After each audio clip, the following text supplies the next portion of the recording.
Welcome to the pizza party. I am the pizza guy, DIY. Join the party. Today I'm going to talk to you about how to use frozen dough balls. Okay, the product I am using today is called It'll Be Pizza, and it is the garlic variety. They have several varieties. There's a basil variety, there's a beer variety, there's a white pizza variety, and then there is, I hope somewhere I will see that there's a traditional version. Anyway, here it is. This is the label of the package that I bought. I might have shown you this with the basil. Yeah, I did. I showed you this with the basil version, and the basil really came across strong. The garlic, I tasted no garlic whatsoever. So I just compare the cooking instructions here to the cooking instructions that I found online by asking AI. Now, is AI accurate? No, almost never. So you have to really badger the witness or badger the suspect. And I asked it a lot of questions. Anyway, here's an assortment of things that I used to make this pizza. I put the dough ball in a bowl. I covered it with a dish towel. I let it rise for a while. This rose substantially more and better than the garlic pizza dough ball and the white pizza dough ball. In my backlog of videos, I cover both of those.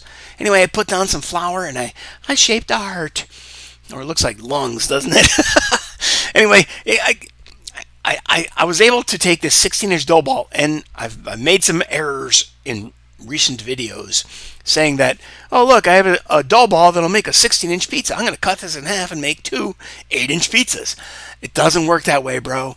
Because pi r square, which means dough balls are circles, not squares. I know none of it makes sense, right? But from this dough ball that I later found out when I asked AI exactly what size dough ball is It'll Be Pizza trying to create. And they said between 12 and 14 inches.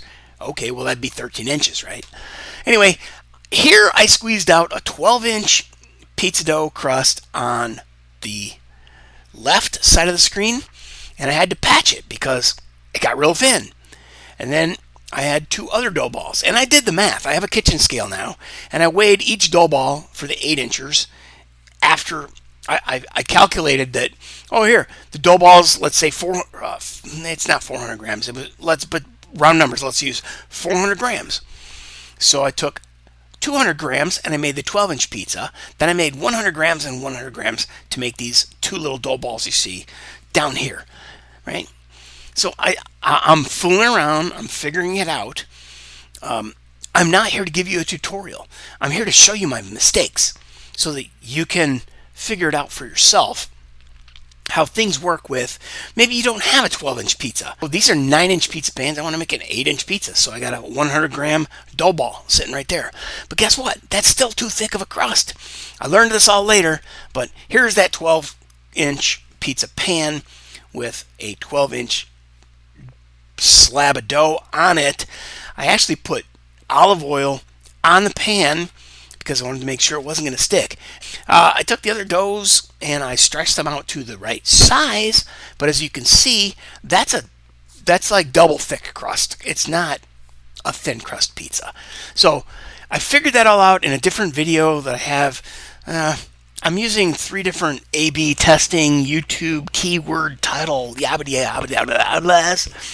and the video might be called "Can You Eat Math?" But it might also be called pi r square.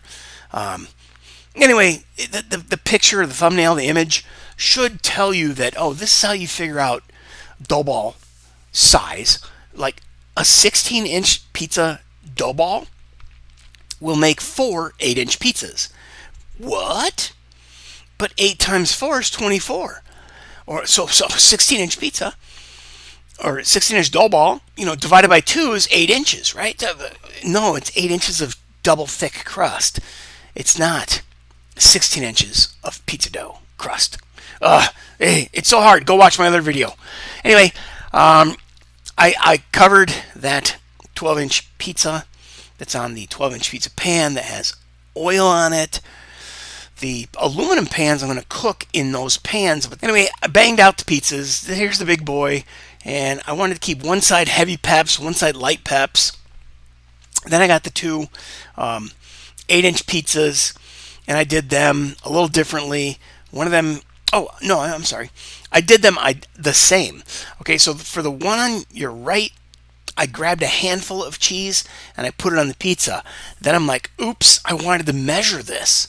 So I grabbed a handful of cheese and I put it in the cup, and it's about equal.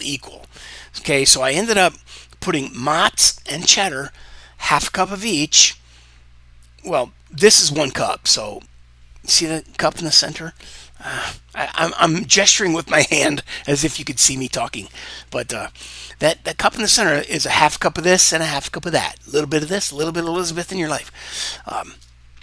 So I ended up covering this one and putting it in the Ziploc bag and then freezing it. This is my first homemade pizza that I froze. Now, the dough isn't homemade, but the pizza's the tomato sauce clearly is. The cheese has been shredded from a block, not bought in a bag. Of course, I'm not making my own. I'm not raising pigs and slaughtering them to make my own pepperoni, but I wish I could. If I won the lottery, dude, I would be doing that. That would be fun. I would have mini cows. I would go out and milk a little cow every day. She would have babies because I'd have a little bull, baby cow, or mini cow. Not baby cow, mini cow. And then those would have baby cows. The mini cows would have baby cows. And then the baby cows would grow up, and then I would either breed them so that one of them becomes a milk producer, or I would eat them. So that's a circle of life, bro. Anyway, today we're talking about pizza. Never know what you're going to get here. So here is that 12-inch pizza. It came out really, really good. I guess I didn't do this on the pizza paddle, and it's not a tragedy. This turned out wonderful. And later, I heated up a slice. I hate leftover pizza, but I couldn't eat the whole damn thing. And those other guys, I put those 2 pizzas in the freezer. That's it. Let's back up. I put both of these in the Ziploc bags and in the freezer. Now, just for an explanation, there's 2 identical pizzas on these aluminum pizza pans. I put them on a wax-coated paper plate that is an 8-inch plate, but it's a 9-inch aluminum pan. And I got them offset just a little bit so you could see, here's the cardboard plate, here's the pizza pan, here's the pizza, here's the top plate that I just used so the pizza, the pepperoni, the cheese, etc. wouldn't get stuck to the Ziploc bag when I stuffed it in there. So now I realized, hey, silly boy, why don't you just put a piece of parchment paper on the bottom and top, wrap it around, like a C shape on that pizza and slide it into the bag. Done. You're done. Or I could slide the whole pizza dough onto the cardboard plate, and then those pizza pans would be available upstairs in the kitchen instead of downstairs in the freezer. And I could make a fresh pizza when I want a fresh pizza. In this case, I was just testing how I could make what I'm calling a fresh pizza. Even though it's store-made dough, sue me. I'm getting to the point where I'm making my own dough. And I'm calling this a fresh pizza because it's soft, gooey, ooey dough. It's not a frozen pizza. It's not a take and bake pizza. I didn't make the dough, but it's as close as I am for now. Coming up next is me making my own dough. Blah, blah, blah, blah, blah. Right? See? I'm beating a dead horse.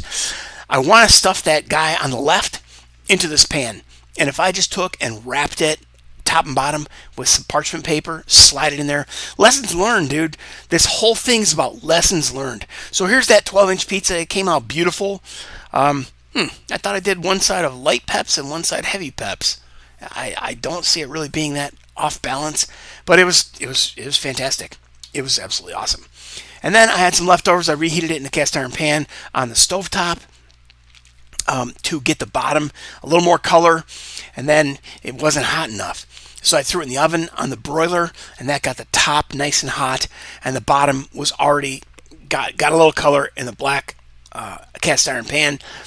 And bada bing, there you go. I am Troy from troysweb.com. Troy S. Web. Yes, troysweb.com. patreon.com. Buy me a pizza, which is really buy me a coffee, buy me a beer. I'm looking for 1,000 true fans who are willing to support me at $12 a year. That's $1 a month for 1 hour of entertainment every month.